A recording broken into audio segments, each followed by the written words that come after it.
সম্মানে রেখেছেন। এরে আল্লাহর গোলাম, ও যুবকেরা, একটু নজর করে চিন্তা করো রে বাবা।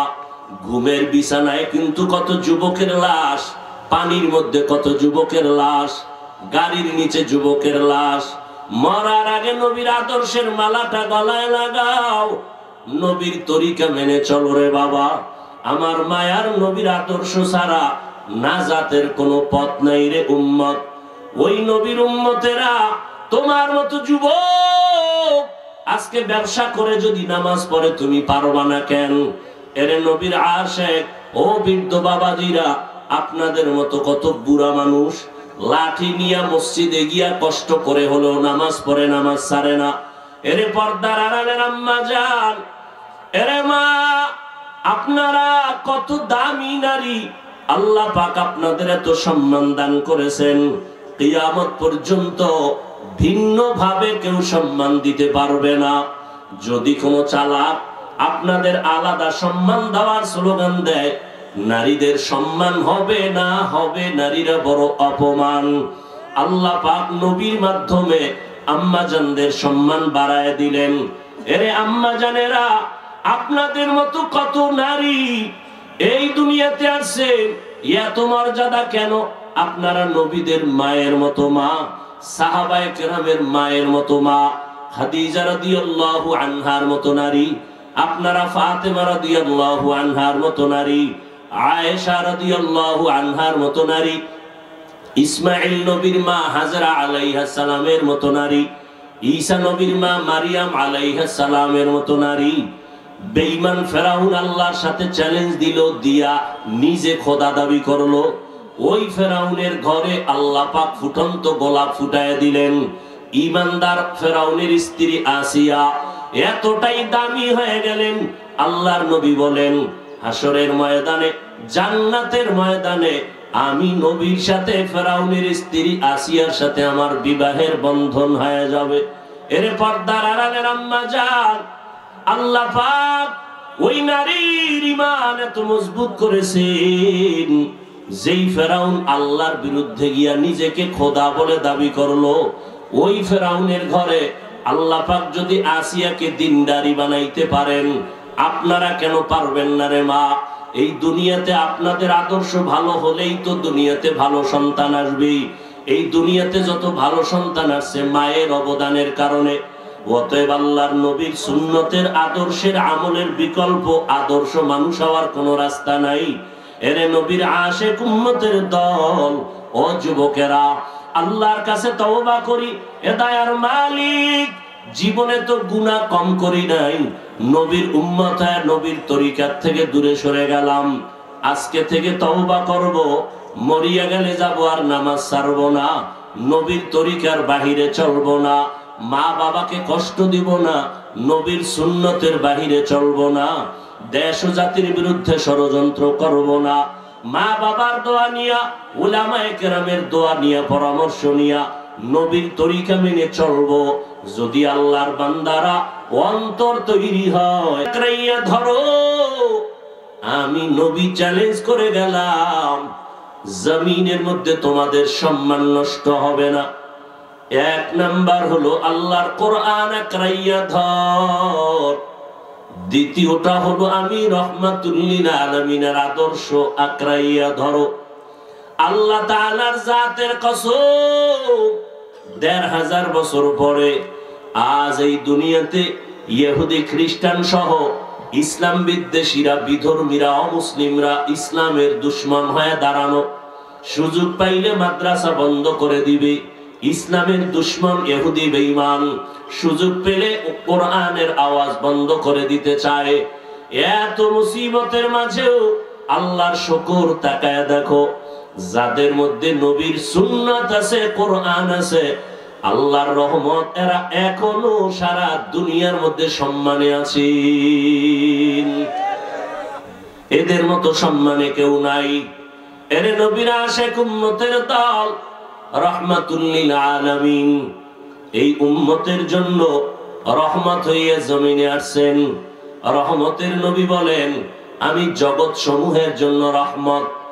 আমি নবী কারোর জন্য বরদোয়া করতে আসি নাই।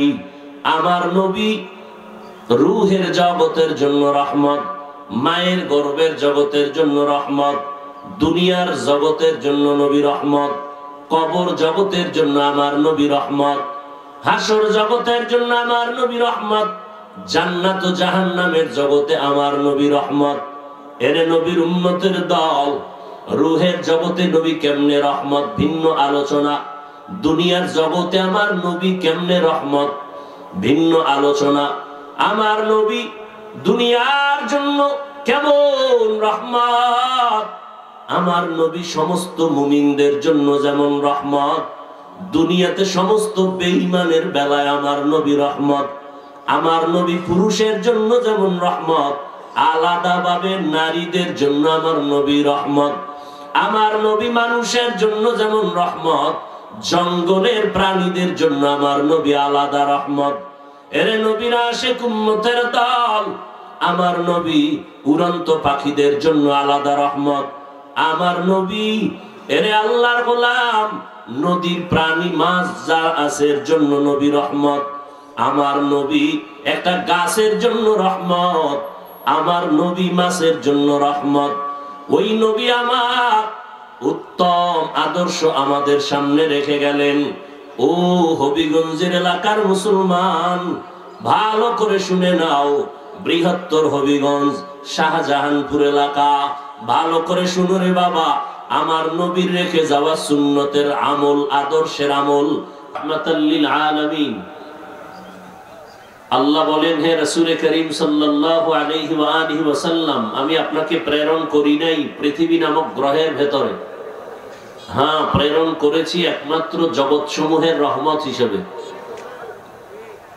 নবীজি হাদিসের মধ্যে বলেন, কুল্লু উম্মতি ইয়াদখুলুনাল জান্নাতা ইল্লা মান আবা, পৃথিবীর প্রত্যেকটা উম্মত জান্নাতে যাবে, শুধুমাত্র আমি মুহাম্মদকে যারা মানে না, অস্বীকার করে তারা ব্যতীত। ইল্লা মান আবা। সাহাবায়ে কেরামদের থেকে প্রশ্ন করলেন, হে আল্লাহর রাসূল, আপনাকে অস্বীকার করে, মানে না, তারা কারা? নবীজি বললেন, মান আতাআনি দাখালাল জান্নাহ ওয়া মান আসানি ফাকাদ আবা। যারা আমি রাসূলের ইতাআত করে, আনুগত্য করে, ইত্তেবা করে, অনুসরণ অনুকরণ করবে, তারাই জান্নাতে যাবে। ওমান আসানি, যারা আমার আদর্শের বিরোধিতা করে তারা জান্নাতে যাবে না। খেয়াল করেন, কোন মুফতি সাহেবের ফতোয়ার প্রয়োজন নাই, রাসূল পৃথিবীর শ্রেষ্ঠ মুফতি। আমার রাসূলের থেকে দামি কোন মুফতি আর আমার রাসূল শ্রেষ্ঠ মুফাসসির, শ্রেষ্ঠ দার্শনিক, শ্রেষ্ঠ বৈজ্ঞানিক। আমার রাসূল শ্রেষ্ঠ মুফাসসির, শ্রেষ্ঠ মুহাদ্দিস। নবী বলে গেছেন, কারা নবী মানে, কারা মানে না। আমি হাফিজুর রহমান বললেই হবে যে উনি নবীকে মানেন, উনি মানে না, না, এটা হবে না। স্পষ্ট রাসূল বলে গেছেন কারা আমি মুহাম্মদকে মানে আর কারা মানে না, তার স্কেল দিয়ে গেছেন। অতএব এখানে কারো ফতোয়া নেওয়ার কোনো প্রয়োজন নেই। নবী বলছেন সব উম্মতেই জান্নাতে যাবে, শুধু নবীকে যারা মানে না তারা যাবে না। সাহাবায়ে কেরাম প্রশ্ন করেই ফেললেন, ও রাসূল, কারা আপনাকে মানে না? খুব খেয়াল করবেন, নবীজি বললেন যারা আমার আনুগত্য করে, ইত্তেবা করে, অনুসরণ করে, তারা জান্নাতি।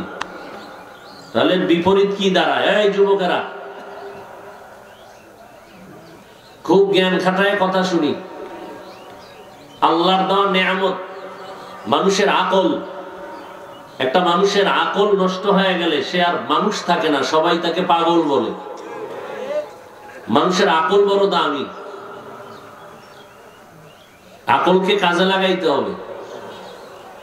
নবী কি বললেন? যারা আমার আনুগত্য করে, ইত্তেবা করে, অনুসরণ করে, তারা জান্নাতি। তাহলে বিপরীত শব্দটা কি আসবে? যারা নবীর আনুগত্য বা অনুসরণ করে না তারা জাহান্নামী। কথা এটা দাঁড়ায় না? কিন্তু কথা এটা না। নবীজি বলছেন যারা আমার আনুগত্য করবে, আমার অনুসরণ করবে, তারা জান্নাতি। এরপরে নবী বলেন নাই যারা আমার অনুসরণ বা আনুগত্য করবে না তারা জাহান্নামী, বলেন নাই। নবী বলছেন যারা আমার বিরোধিতা করবে। কি করবে? ওয়ামান আসানি, যারা বিরোধিতা করবে তারা জান্নাতি না, জাহান্নামী। তাহলে যারা নবীর আদর্শ মানে না তাদেরকে জাহান্নামী বলা যাবে না। যারা নবীর আদর্শের বিরোধিতা করে, ব্যবধান আছে না নাই? সহজে বুঝেন, একজনের টুপি পরে না, টুপি কার আদর্শ? দাড়ি রাখা কার আদর্শ? বলেন, সবাই বলেন। এক ভাইকে জিজ্ঞাসা করলাম, ভাই আপনি রসুলের আদর্শে দাড়ি রাখেন না কেন, টুপি পরেন না কেন? সে বলে, হুজুর পড়া তো দরকার, নবীর আদর্শ পারি না, চেষ্টা করি, একটু দোয়া করেন, আরো চেষ্টা করব। তাহলে লোকটা টুপি পরে না, রসুলের আদর্শ মানে না, কিন্তু মানার কি আছে? আগ্রহ আছে নাকি নাই? আর একজনকে জিজ্ঞাসা করলাম, এই যুবক আপনি টুপি পরেন না কেন, দাড়ি রাখেন না কেন? সাথে সাথে আমাকে বললেন, দাড়ি না রাখলে অসুবিধা কি? টুপি না পরলে অসুবিধা কি? টুপির মধ্যে কি ইসলাম? দাড়ির মধ্যে কি ইসলাম? তাহলে এই লোকটা রসুলের আদর্শ মানে না, এটা বলা যাবে না, সে বিরোধিতা করতেছে। তাহলে তার মধ্যে মানার কোনো আগ্রহ নাই। তাহলে উনি হলেন আগ্রহী, এটা হলো বিদ্রোহী, এটা হলো গাদ্দার, এটা বেয়াদব। আগ্রহী আর বিদ্রোহী বুঝলেন তো? একজনে নামাজ পড়ে না, তাকে গালি দেওয়া যাবে না, কারণ সে আগ্রহী, পড়ার কি। আর একজনে নামাজ পছন্দ করে না, সে আগ্রহী না বিদ্রোহী? তাকে ছাড় দেওয়া যাবে না। ব্যবধান আছে না নাই? একজনে টুপি পরে না, বিদ্রোহী না আগ্রহী? পড়ার আগ্রহ আছে, তাকে গালি দেওয়া যাবে না। আর একজন রসুলের আদর্শের টুপি পছন্দ করে না, সে কি আগ্রহী না বিদ্রোহী? তাকে ছাড় দেওয়া যাবে না। খুব কঠিন কিন্তু কথাটা। একজনে টুপি পরে না, আমরা তাদেরকে কেমন জানি মনে করি না, আগে বুঝতে হবে সে কি আগ্রহী না বিদ্রোহী। যদি আগ্রহী হয় তাকে গালি দেওয়া যাবে না, বিদ্রোহী হয় তাকে ছাড় দেওয়া যাবে না। কেন? আমার রসুলের মহব্বতের কারণে। قال النبي صلى الله عليه وآله وسلم لا يؤمن أحدكم حتى يكون هواه تبعا لما جئت به। পয়গম্বর বলেন, এই উম্মতের দল, আমি নবীকে তোমরা যতক্ষণ পর্যন্ত মোহাব্বত চূড়ান্ত ভাবে করতে পারবা না, ওই জিনিসের উপর যা নিয়ে আমি রসুল তোমাদের সামনে আসছি, আমি তোমাদের সামনে যা নিয়ে আসছি, আমার নিয়ে আসা জিনিসগুলোকে যদি তোমরা কলিজার থেকে মোহাব্বত না করো, ভালো না বাসো, আমি নবী ঘোষণা দিলাম তুমি কামেল মুমিন হতে পারো নাই। আমি নবী কি নিয়ে আসছি জানো?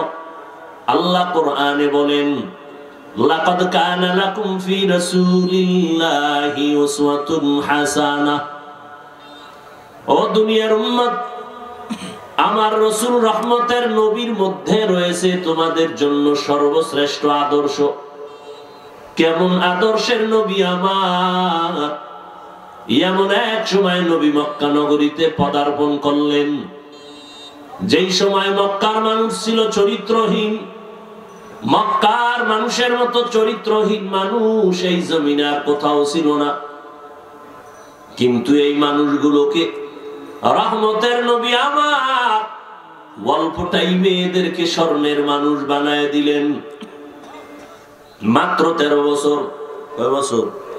13 বছরের ব্যবধানে মক্কার চরিত্রহীন মানুষগুলোকে নবী স্বর্ণের মানুষ বানায় দিলেন। এতটাই ছিল মক্কার খারাপ মানুষ। পৃথিবীতে আল্লাহ একটা ঘর বানাইছেন, বড় দামি ঘর, বাইতুল্লাহ। ইন্না আউওয়ালা বাইতিন উযিআ লিন-নাসি লাল্লাযী বিবাক্কাতা মুবারাকান ওয়া হুদা, মুবারাকান ওয়া হুদাল লিল আলামিন।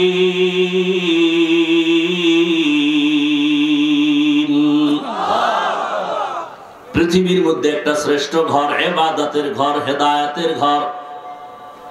কত বড় নিকৃষ্ট চরিত্রহীন মক্কার মানুষ, যেই ঘরের দিকে তাকাইয়া থাকলেই শুধু সওয়াব। যেই ঘরের আঙ্গিনায় 1 রাকাত নামাজ পড়বে 1,00,000 রাকাত নামাজের সওয়াব।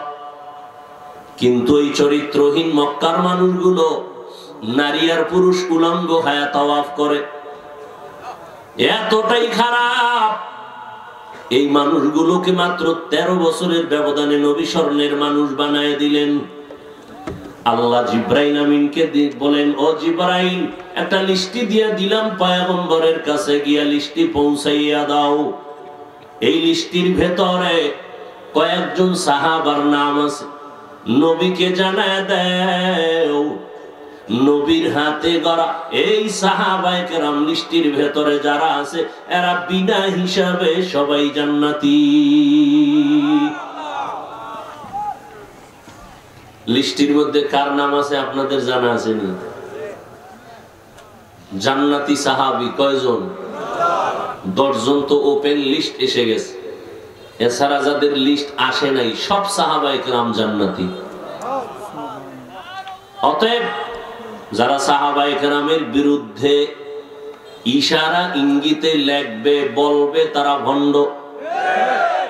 এদেরকে যারা ভণ্ড বলবে না তারাও ভণ্ড। সাহাবায়ে কেরাম নবীর আদর্শের মধ্যে এত দামি হয়ে গেলেন, কিন্তু আশ্চর্যের খবর হলো আমার নবী যেই 13 বছরের মধ্যে চরিত্রহীন মানুষগুলোকে দামি করে ফেললেন, একটা বেতের বাড়িও লাগে নাই। আরো আশ্চর্য, নবী একটা জীবনে মিথ্যা কথা বলেন নাই। কেমন নবী পেয়েছ রে যুবক?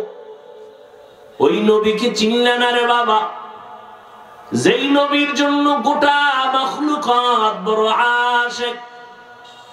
এমনকি তোমার আমার আল্লাহ তিনিও বলেন, ও দুনিয়ার মানুষ, জমিনের মধ্যে সব আমার বিশেষ কিছু বন্ধু। ইব্রাহিম নবী আমার বন্ধু, মুসা নবী আমার বন্ধু, ইসমাঈল নবী আমার বন্ধু, ইয়াকুব নবী আমার বন্ধু, দাউদ নবী, সুলাইমান নবী আমার বন্ধু, আখিরি নবী মুহাম্মদ সাল্লাল্লাহু আলাইহি ওয়াসাল্লাম আমার বন্ধু। তবে ব্যবধানটা কি জানো? সব নবী পয়গম্বর, আমি আল্লাহ তাআলার আশিক, আর আমি আল্লাহ নিজে হলাম মুহাম্মদের আশিক। ইমামুল আউয়ালিন আল আখিরিন, বাহরে সাদকা রাহমাতাল লিল আলামিন, সাইয়্যিদুল কাউনাইন খাতমুল মুরসালিন, আখির আমদ বুদে ফখরুল আউয়ালিন, শুদ ওয়াজুদাস রাহমাতাল লিল আলামিন, মসজিদে উশুদ হামারোয়ে জমিন। এরে নবীর আশিক উম্মতেরা, ওই নবী অল্প টাইমে মানুষগুলোকে দামি বানায় দিলেন, বেতের বাড়ি লাগে নাই। কেমন একজন নবী আমার, জিন্দেগিতে একটা মিথ্যা কথা নবী বলেন নাই। আরো আশ্চর্য, আমার নবী জীবনে কাউকে কখনো একটা গালিও দেন নাই। এর থেকে আরো আশ্চর্য, আমার নবী কোনদিন হাজার হাজার গালি শুনছেন, কোন গালির জবাবও দেন নাই। আরো আশ্চর্য, আমার নবী জিন্দেগিতে কারো দিকে গরম চোখে তাকান নাই। কেমন নবী, কেমন আদর্শ! ওই নবী চ্যালেঞ্জ দিয়ে গেলেন, ও দুনিয়ার উম্মতির দল, এমন একটা সময় তোমরা পাবা যে আমি নবী দুনিয়াতে থাকবো না। ওই সময় তোমরা কিভাবে জান্নাতের পথে আগাইবা? আমি নবী দুটা জিনিস তোমাদের মাঝে রেখে গেলাম। ওই 2 জিনিস যদি আঁকড়াইয়া ধরো, আমি নবী চ্যালেঞ্জ করে গেলাম, জমিনের মধ্যে তোমাদের সম্মান নষ্ট হবে না। 1 নাম্বার হলো আল্লাহর কোরআন আঁকড়াইয়া ধর, দ্বিতীয়টা হলো আমি রহমাতুল লিল আলামিনের আদর্শ আকরাইয়া ধরো। আল্লাহ তাআলার জাতের কসম, ১৫০০ বছর পরে আজ এই দুনিয়াতে ইহুদি খ্রিস্টান সহ ইসলাম বিদ্বেষীরা, বিধর্মীরা, অমুসলিমরা ইসলামের দুশমন হয়ে দাঁড়ানো, সুযোগ পাইলে মাদ্রাসা বন্ধ করে দিবে। ইসলামের দুশমন ইহুদি বেঈমান সুযোগ পেলে কোরআনের আওয়াজ বন্ধ করে দিতে চায়। এত মুসিবতের মাঝেও আল্লাহর শুকর, তাকায় দেখো যাদের মধ্যে নবীর সুন্নাত আছে, কোরআন আছে, আল্লাহর রহমত, এরা এখনো সারা দুনিয়ার মধ্যে সম্মানে আছেন। এদের মতো সম্মানে কেউ নাই। এর নবীর আশিক উম্মতের দল, রাহমাতুল লিল আলামিন। এই উম্মতের জন্য রহমত হইয়া জমিনে আসছেন। রহমতের নবী বলেন, আমি জগৎ সমূহের জন্য রহমত। আমি নবী কারোর জন্য বরদোয়া করতে আসি নাই। আমার নবী রূহের জগতের জন্য রহমত, মায়ের গর্ভের জগতের জন্য রহমত, দুনিয়ার জগতের জন্য নবী রহমত, কবর জগতের জন্য আমার নবী রহমত, হাসর জগতের জন্য আমার নবী রহমত, জান্নাত ও জাহান্নামের জগতে আমার নবী রহমত। এর নবীর উম্মতের দল, রূহের জগতে নবী কেমনে রহমত ভিন্ন আলোচনা, দুনিয়ার জগতে আমার নবী কেমনে রহমত ভিন্ন আলোচনা। আমার নবী দুনিয়ার জন্য কেমন রহমত, আমার নবী সমস্ত মুমিনদের জন্য যেমন রহমত, দুনিয়াতে সমস্ত বেঈমানের বেলায় আমার নবী রহমত। আমার নবী পুরুষের জন্য যেমন রহমত, আলাদাভাবে নারীদের জন্য আমার নবী রহমত। আমার নবী মানুষের জন্য যেমন রহমত, জঙ্গলের প্রাণীদের জন্য আমার নবী আলাদা রহমত। এর নবীর আশিক উম্মতের দল, আমার নবী উড়ন্ত পাখিদের জন্য আলাদা রহমত। আমার নবী এর আল্লাহর গোলাম, নদীর প্রাণী মাছ যা আছে এর জন্য নবী রহমত। আমার নবী একটা গাছের জন্য রহমত, আমার নবী মাছের জন্য রহমত। ওই নবী আমার উত্তম আদর্শ আমাদের সামনে রেখে গেলেন। ও হবিগঞ্জের এলাকার মুসলমান, ভালো করে শুনে নাও। বৃহত্তর হবিগঞ্জ, শাহজাহানপুর এলাকা, ভালো করে শুনো রে বাবা। আমার নবীর রেখে যাওয়া সুন্নতের আমল, আদর্শের আমল হিন্দুরা করবে না, খ্রিস্টানেরা করবে না, ইহুদিরা করবে না। নবীর আদর্শের আমল করবে একমাত্র মুসলমান। কারা করবে? মুসলমান। অথচ আপনি দাবি করেন মুসলমান, মাথার মধ্যে নবীর তরিকায় চুল নাই, আপনার গালের মধ্যে নবীর আদর্শের দাড়ি নাই, আপনার ফ্যামিলির মধ্যে নবীর আদর্শ নাই, ব্যক্তি জীবনে আদর্শ নাই। এর নবীর আশিক আম্মা জান আয়েশা রাদিয়াল্লাহু তাআলা আনহা বলেন, আমার মায়ার নবী যার কোনো গুনাহ নাই, সেই নবী আমার। আমি তাকায় দেখি একদিন হুজরায় বসে বসে কান্না করেন। রহমতের নবী আমার কান্না করতেছে। আমি নবীকে আদবের সাথে জিজ্ঞাসা করলাম, ও দয়ার নবী, আপনি রহমতের নবী কেন কান্না করেন? আমি আয়েশা কোনো বেয়াদবি করেছি নাকি? আল্লাহর নবী বলেন, ও আয়েশা, তুমি বেয়াদবি করবো কেন? আম্মা জান ডেকে বলেন, নবী, আমি অল্প বয়সের একটা সন্তান, 6 বছর বয়সে আপনার সাথে আমার বিবাহের বন্ধন হলো। 9 বছর বয়স যখন আমার হয়, আমি আপনার ঘরে আসলাম। অল্প বয়সে আপনার ঘরে আসার পর রহমতের নবী আপনি, না জানি কোনো বেয়াদবি হয়ে যেতে পারে। আল্লাহর নবী বলেন, ও আয়েশা, আপনার কোনো বেয়াদবি হয় নাই। আমি কান্নার একটাই মাত্র কারণ, হাসরের ময়দানের ভয়ঙ্কর হালাতের কথা মনে পড়ে গেল। কিয়ামতের ময়দান এতটা ভয়ঙ্কর, যেই সময় নবীদের কোনো গুনাহ নাই, নবীরা পর্যন্ত হাসরের ময়দানে কান্নায় বিভোর হয়ে যাবেন, উম্মতের কথা ভুলে যাবেন। ওই সময় আমি রহমতের নবী, আমার উম্মতের আমি ভুলবো না। এরে নবীর আশিক উম্মতের দল, ও যুবক, আল্লাহর নবীর তরিকা মানতে গেলে নামাজ বাদ দিয়া তোমার নামাজ বাদ দেওয়ার সুযোগ নাই। আল্লাহর নবীর তরিকা মানতে গেলে ব্যবসা ছেড়ে দেওয়ার কোনো কথা নাই। নবীর তরিকা মানতে গেলে স্কুল কলেজে লেখাপড়া বন্ধ করা লাগবে না। ও আল্লাহর গোলাম, আমি চ্যালেঞ্জ করে বলি রে বাবা, জমিনের মধ্যে যত ধর্ম আছে, আল্লাহর দেওয়া ইসলাম ধর্মের মতো সহজ কোন ধর্ম নাই। এতটাই সহজ। স্কুলে বড় বাধা নাই, কলেজে বড় বাধা নাই, চাকরি করো বাধা নাই, ব্যবসা করো বাধা নাই। এরে নবীর আশিক, আল্লাহর মোহাব্বত নিয়া নবীর তরিকা মেনে চলবা। একটু আগেই বলে দিলাম, বিধর্মীরা নবীর একটা আদর্শ কখনো মানবে না, বরং বিরোধিতা করবে। মুসলমান হইয়া নবীর আদর্শ আমরা মানব, কিন্তু আজ মুসলমান দাবি করি নবীর আদর্শের কোনো পরিচয় নাই, সূরাতের মধ্যেও নাই, সিরাতের মধ্যেও নাই। রহমতের নবী আমার উম্মতের জন্য কান্না করে গেলেন। হাসরের ময়দানে উম্মতকে নবী ভুলবেন না।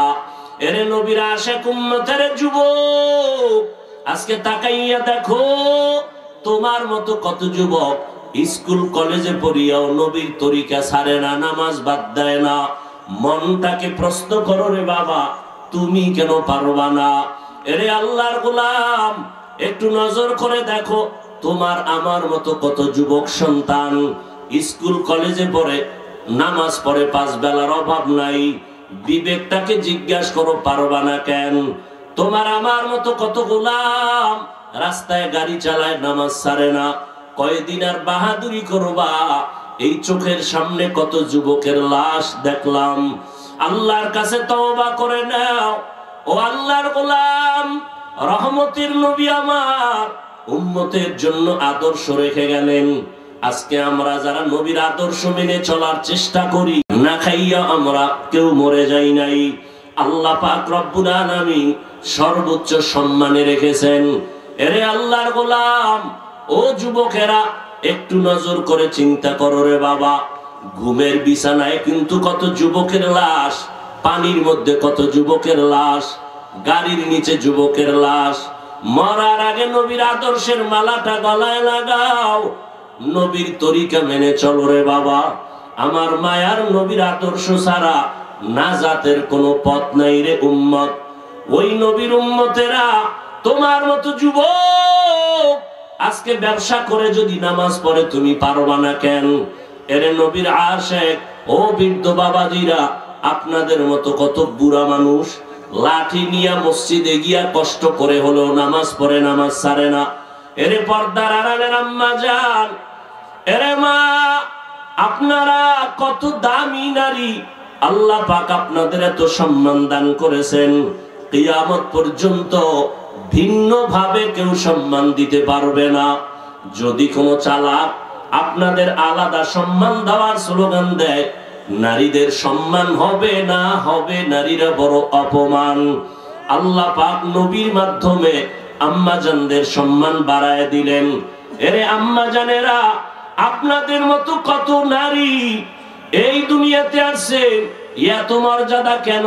আপনারা নবীদের মায়ের মতো মা, সাহাবায়ে কেরামের মায়ের মতো মা, খাদিজা রাদিয়াল্লাহু আনহার মতো নারী, আপনারা ফাতেমা রাদিয়াল্লাহু আনহার মতো নারী, আয়েশা রাদিয়াল্লাহু আনহার মতো নারী, ইসমাঈল নবীর মা হাজরা আলাইহিস সালামের মতো নারী, ঈসা নবীর মা মারিয়াম আলাইহিস সালামের মতো নারী। বেঈমান ফেরাউন আল্লাহর সাথে চ্যালেঞ্জ দিল, দিয়া নিজে খোদা দাবি করলো। ওই ফেরাউনের ঘরে আল্লাহ পাক ফুটন্ত গোলাপ ফুটায় দিলেন। ঈমানদার ফেরাউনের স্ত্রী আসিয়া এতটাই দামি হয়ে গেলেন, আল্লাহর নবী বলেন, হাসরের ময়দানে, জান্নাতের ময়দানে আমি নবীর সাথে ফেরাউনের স্ত্রী আসিয়ার সাথে আমার বিবাহের বন্ধন হয়ে যাবে। এর পর্দার আড়ালের আম্মা জান, আল্লাহ পাক ওই নারীর ঈমান এত মজবুত করেছেন, যেই ফেরাউন আল্লাহর বিরুদ্ধে গিয়া নিজেকে খোদা বলে দাবি করলো, ওই ফেরাউনের ঘরে আল্লাহ পাক যদি আসিয়াকে দিনদারি বানাইতে পারেন, আপনারা কেন পারবেন না রে মা? এই দুনিয়াতে আপনাদের আদর্শ ভালো হলেই তো দুনিয়াতে ভালো সন্তান আসবে। এই দুনিয়াতে যত ভালো সন্তান আসছে মায়ের অবদানের কারণে। অতএব আল্লাহর নবীর সুন্নতের আদর্শের আমলের বিকল্প আদর্শ মানুষ হওয়ার কোনো রাস্তা নাই। এরে নবীর আশিক উম্মতের দল, ও যুবকেরা, আল্লাহর কাছে তওবা করি। এ দয়ার মালিক, জীবনে তো গুনাহ কম করি নাই, নবীর উম্মত হয়ে নবীর তরিকার থেকে দূরে সরে গেলাম। আজকে থেকে তওবা করব, মরিয়া গেলে যাব আর নামাজ ছাড়বো না, নবীর তরিকার বাহিরে চলবো না, মা বাবাকে কষ্ট দিব না, নবীর সুন্নতের বাহিরে চলবো না, দেশ ও জাতির বিরুদ্ধে ষড়যন্ত্র করব না, মা বাবার দোয়া নিয়া, উলামায়ে কেরামের দোয়া নিয়া, পরামর্শ নিয়া নবীর তরিকা মেনে চলবো। যদি আল্লাহর বান্দারা অন্তর তৈরি হয়,